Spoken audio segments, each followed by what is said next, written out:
Welcome to The Explainer. I am so excited to have you here today because we are going to unpack something truly historic. Seriously, we're looking at exactly who is cashing in on the largest coordinated technology build-out in recorded human history. Yep, we are talking about the massive AI infrastructure race, and it is creating the next trillion-dollar industry. So who actually wins? Okay, let's dive into this. When I first saw this number, my jaw literally dropped. In 2026, big tech is guided to spend an estimated $725 billion on AI infrastructure. Just to put that into perspective for you, that is actually larger than the entire United States energy sector's annual budget. Think about all the money spent to drill wells, refine oil, and deliver gasoline across the whole country. This is bigger. And analysts are projecting this could top $1 trillion by 2027. The scale we are looking at here is just absolutely unprecedented. So here is our roadmap for today. We've got 1, the trillion-dollar AI race, 2, the silicon and chip winners, 3, wiring the AI network, 4, the nuclear power solution, 5, copper and raw materials, and 6, the looming ROI risks. To find the real winners of this modern-day gold rush, we're going to follow the money by basically building an AI data center from the inside out. Let's kick things off with Section 1, the trillion-dollar AI race. Now, what's really interesting about this slide is the sheer mind-boggling scale of spending happening right now. It's vital to understand that this isn't just your casual run-of-the-mill R&D spending. This is an aggressive, all-out land grab for the compute power that's going to define the next decade of enterprise and consumer software. The spending is heavily concentrated among just 4 hyperscalers. Amazon is leading the pack with roughly $200 billion, followed really closely by Microsoft, Alphabet, and Meta. Look at those year-over-year jumps. We're talking 80 to over 110%. They are locked in this self-reinforcing race, and basically everybody's terrified of falling behind if they blink. So where does a single dollar of that massive capital expenditure, or CapEx, actually go? Well, this breakdown of a typical AI infrastructure build shows us exactly that. A massive 45% goes straight to GPU clusters, so the actual compute power. Then you've got 30% going to the physical data center construction, and the rest?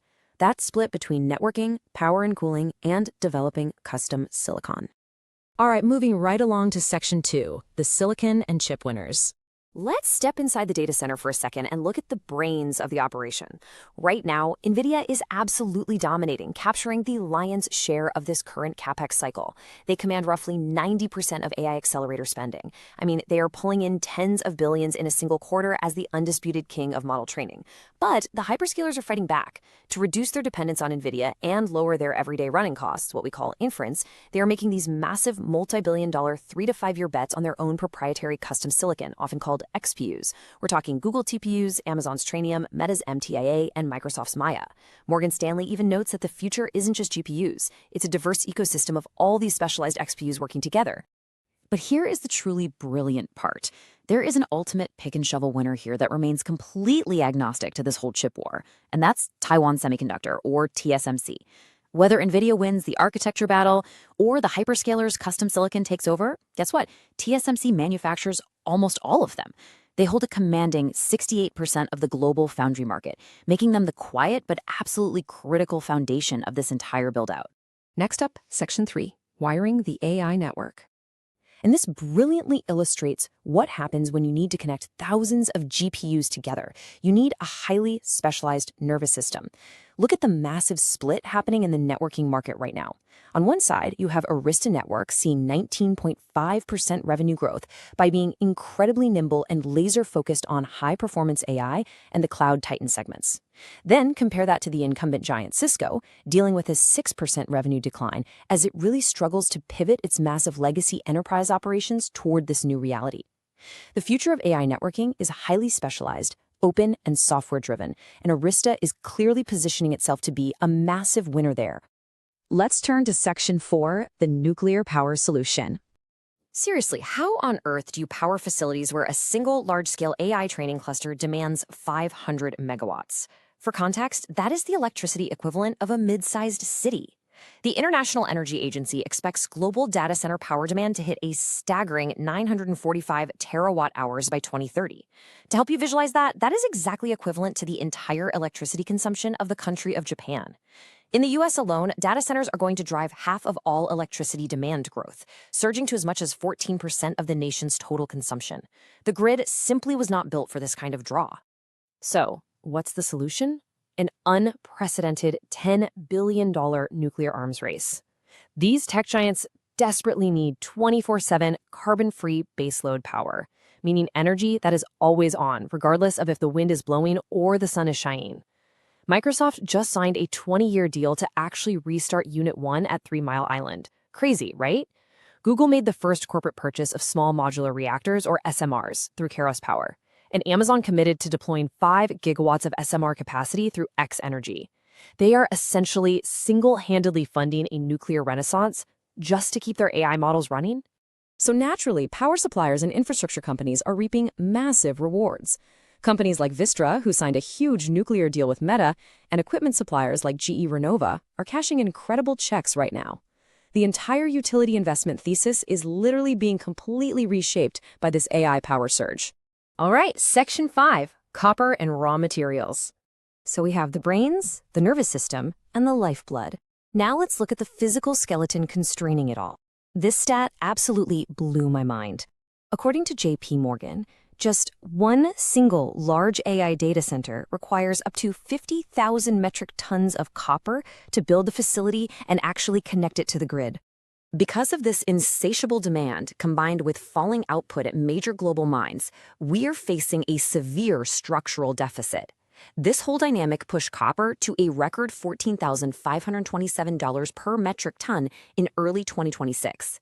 So copper has literally become one of the most vital and highly constrained physical pieces of the entire AI puzzle.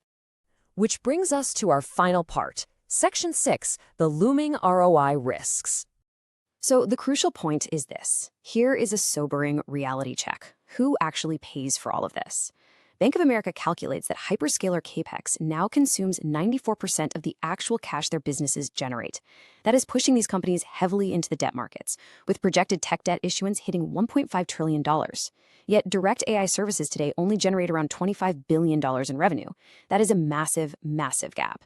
So we have to ask, what happens if monetization stalls and this whole spending cycle peaks? To navigate this, the analysts at Value Add VC outline 5 key signals investors must watch to identify a potential plateau in this race. First, watch if GPU lead times drop under 6 months. Second, see if any hyperscaler guides down their CapEx year over year. Third, watch if enterprise AI adoption metrics start to plateau. Fourth, keep an eye on NVIDIA's data center growth. If it decelerates below 20%, that's a red flag. And finally, watch if power purchase agreement prices decline, which would really signal a slowdown in new data center construction. And, there's a real human element here that affects all of us.